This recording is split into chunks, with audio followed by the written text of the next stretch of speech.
there's a subject you've talked about so many, many times, but it keeps coming back and back in people's questions and preoccupations, and that is the subject of fear. Do you want to talk about that? It's rather complicated subject.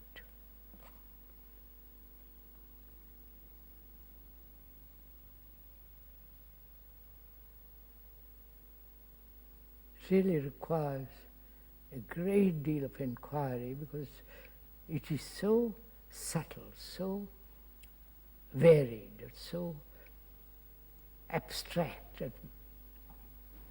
and also it is actual too, though we make it into an abstraction.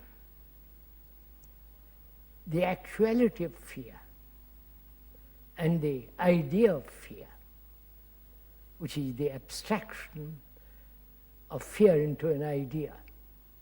So we must be very clear what we are talking about.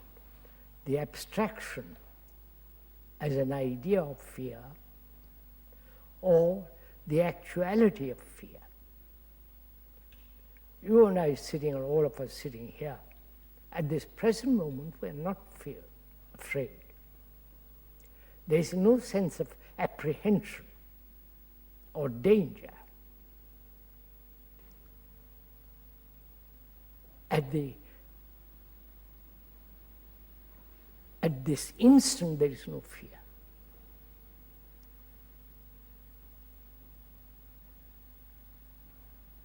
So fear is both an abstraction as an idea, as a word, and also the fact. First of all, let's deal with these two. Why do we generally make an abstraction of things? Why do we see something actual and then turn it into an idea? Is it because the idea is easier to pursue, or is the idea is our conditioning, or we are educated to ideas or in ideas, not educated to deal with facts? Why is this? Why is it that human beings throughout the world deal with abstractions? What should be, what must be, what will happen, and so on. The whole world of ideation and the ideologies, whether it be the communist ideology based on Marx and Lenin, or the capitalist ideas of so-called free enterprise and so on, or the whole world of religious concepts, beliefs, ideas, and the theologians working these ideas out. Why is it that ideals have become so extraordinarily important? From the ancient Greeks, even before Greeks and so on, ideas prevailed. And now, even now, ideals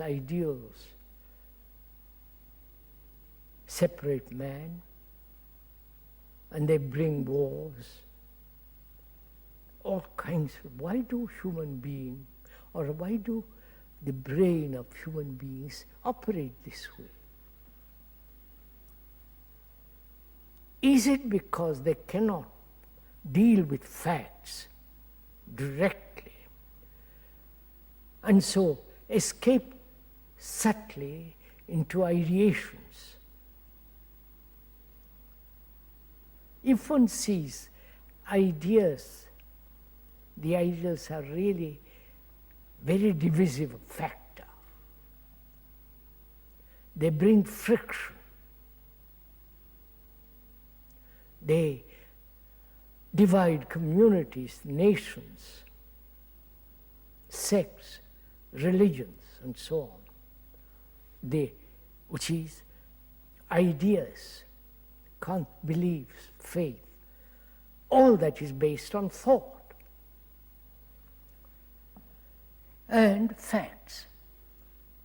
What are facts? What exactly is a fact? Not an opinion about fact, or opinion made into facts. What is the fact of fear, sir? I'm coming to that. First, we must establish the distinction between the idea of fear, the abstraction as the word fear, and the actual fear. The actual fear is the fact, not the abstraction of it. If one can move away from the abstraction, then we can deal with fact. But if they are both running parallel all the time, then there's a conflict between the two. That is the idea, the ideology dominating the fact, and the fact sometimes dominating the idea. Most people would say that the fact of fear is the very painful emotion of fear. Now let us look at that, yes. Not the idea of fear. So let's look at the fact, that's what I'm coming to, the fact of actual fear. And to remain with that fact,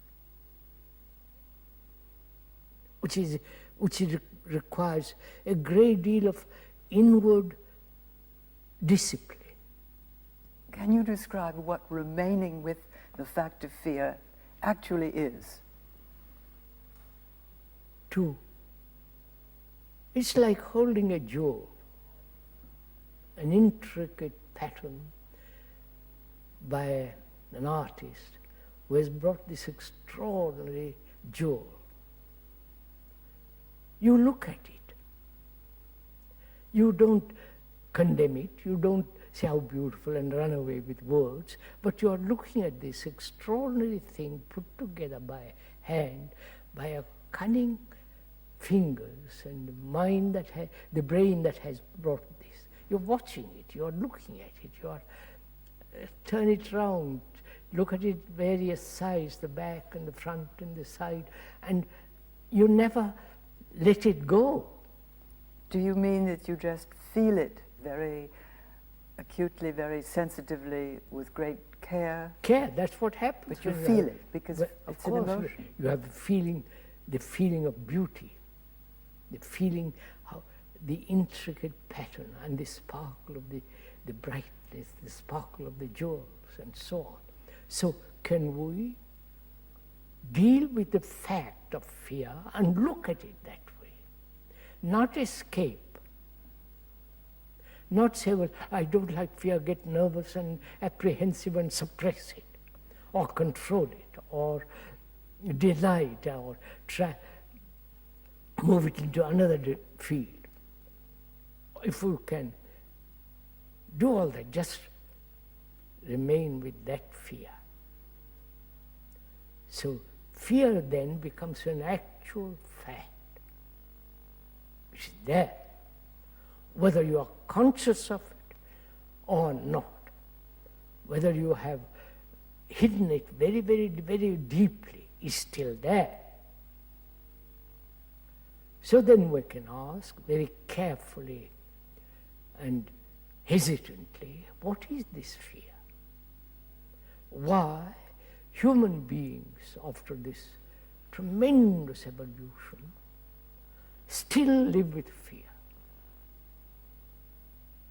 Is it something that can be, like a surgeon, operated upon and removed? like a disease, like cancer or any other dreadful, painful disease? Is it something that can be operated upon? Which means there is an entity who can operate upon it. But that very entity is an abstraction of trying to do something about fear. So that entity is unreal.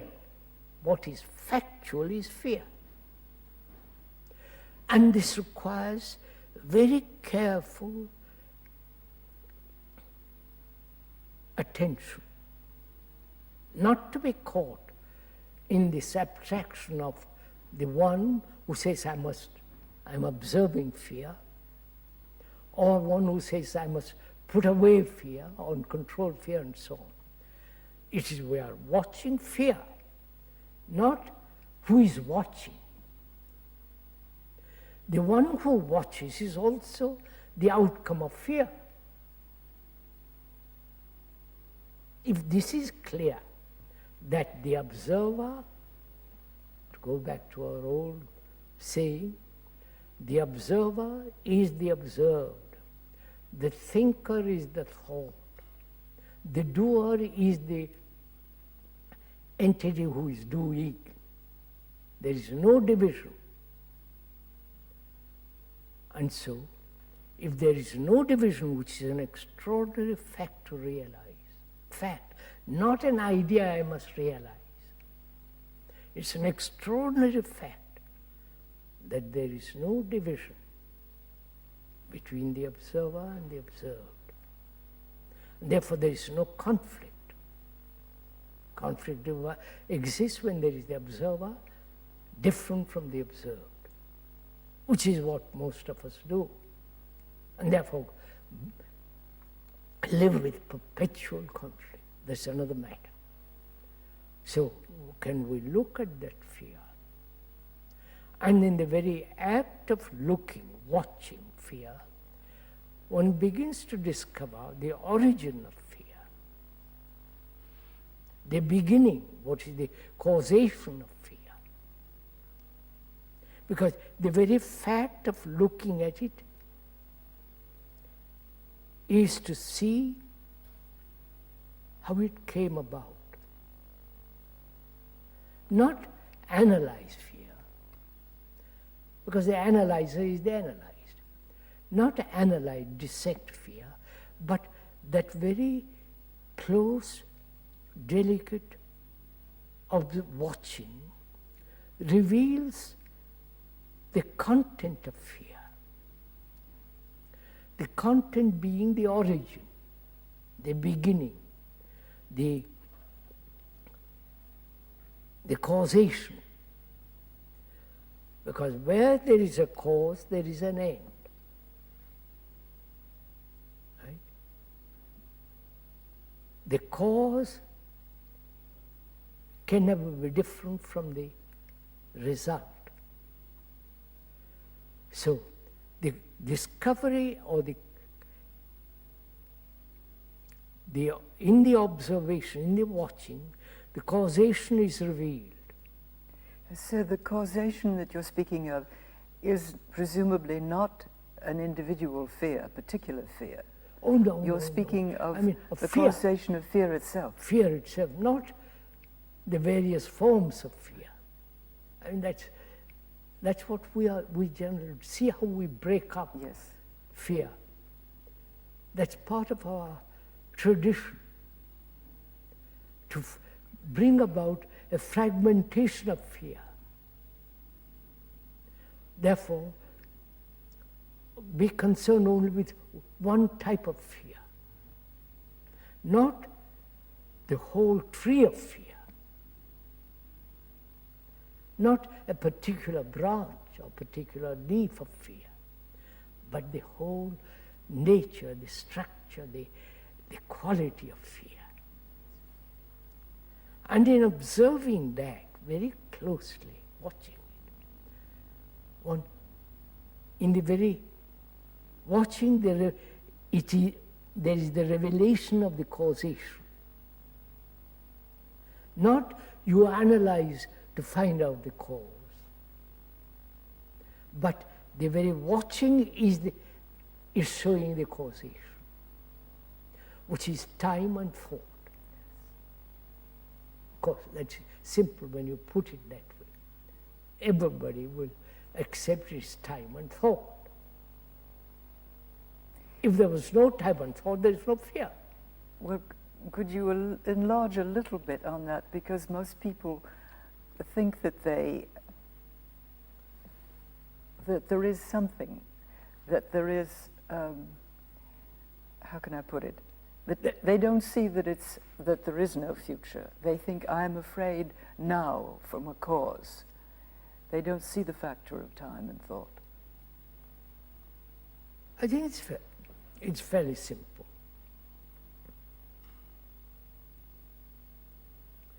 If there was no time, or if there is no saying, I am afraid because I have done something in the past, or I've had pain in the past, or somebody has hurt me and I don't want to be hurt anymore.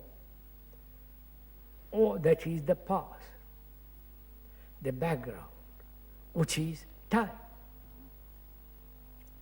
And the future, that is, I am this now, I will die. Or I might lose my job, or my wife will be angry with me, and so on. Or so there is this past and the future. And we are caught in between the two. That is, the past has its relationship with the future. The future is not something separate from the past. It's a movement of modification of the past to the future, to tomorrow. So that is time, this movement of the past, which is the past as I have been, and the future I will be, which is this constant becoming. And that too is another complex problem, which we won't touch for the moment. That may be the causation of fear, the becoming. So time is a factor, is a basic factor of fear. There's no question about it. I have a job now, I have money now, I have a shelter over my head, but tomorrow, or many hundred tomorrows, might deprive me of all that. Some accident, some fire, some lack of enough insurance, and so on, as it has happened in this house. All that is a time factor. Not the ending of time, but see the factor that fear is part of time. Not say, can I end time? That would be a silly question. Sorry to use the word silly. And also thought is a factor of fear. Thought. I have been, I am, but I may not. Factor of thought. Thought is limited, which is another matter. Thought is limited because it's based on knowledge. Knowledge is always accumulative, and that which is being added to is always limited. So knowledge is limited, so thought is limited, because thought is based on knowledge, memory, and so on. So thought and time are the central factors of fear.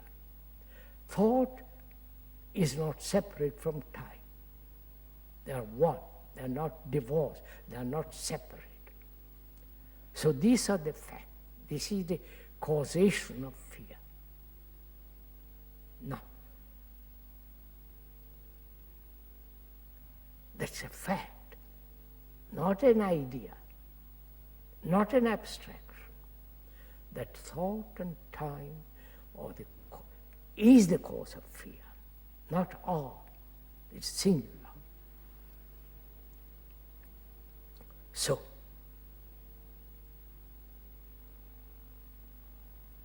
man then asks, how do I stop time and thought?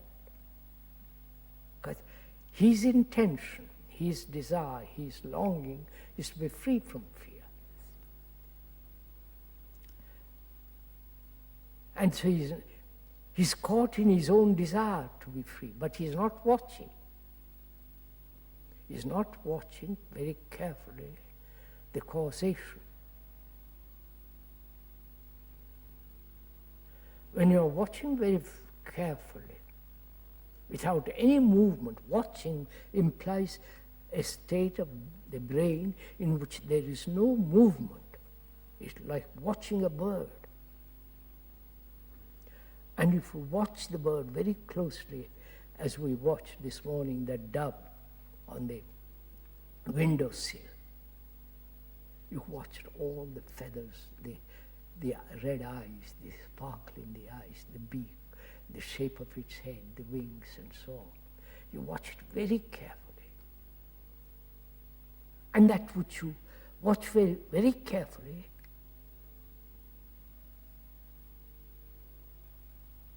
reveals not only the causation, but the ending of the thing that you're watching. So this watching is really most extraordinarily important. Not how to end thought, or can I be free from fear, or what do you mean by time and all the complications of it, which is complex. But when we are watching fear without any abstraction, which is the actual now, and in that quality of the now, because the now contains whole time, which the present holds the past, the future, and the present. So if you can listen to this very carefully, not only with the hearing of the ear, but listen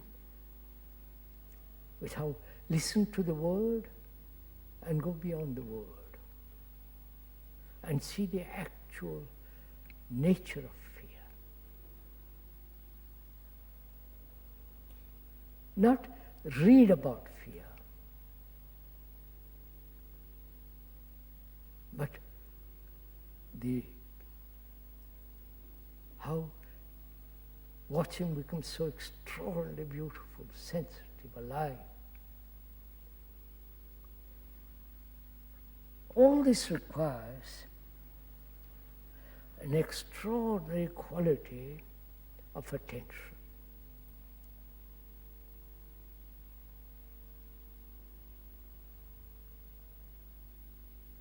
Because in attention there is no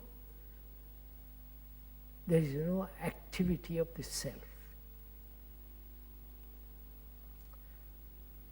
It is the self-interest in our life is the cause of fear. The sense of me and my concern, my happiness, my success, my failure, my achievement, I am this, I am not. This whole self-centered observation from which, with all its expressions of fear, agony, depression, pain, anxiety, aspiration and sorrow, all that is self-interest. whether in the name of God, in the name of prayer, in the name of faith, is self-interest. Where there is self-interest, there must be fear.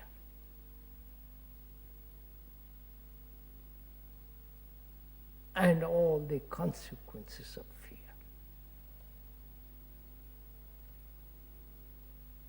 Then one asks again, is it possible to live in this world where self-interest is predominant, whether it's in the totalitarian world, with its desire, with its search for power and holding power, the capitalist world, with its own power, self-interest is dominant. Whether it is in the religious hierarchical Catholic world or every religious world, self-interest is dominant. And therefore they are perpetuating fear. Though they talk about live with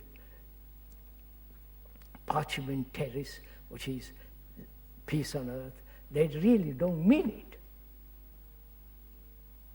Because self-interest with a desire for power, position, for its fulfillment, and so on, is the factor that is destroying not only the world, destroying our own extraordinary capacity of the brain. The brain has extraordinary capacity, as is shown in the technological world, the extraordinary things they are doing. And we never apply that same immense capacity inwardly to be free of fear, to end sorrow, to know what love is, and compassion with its intelligence. We never search, explore that field. We are caught by the world with all its misery.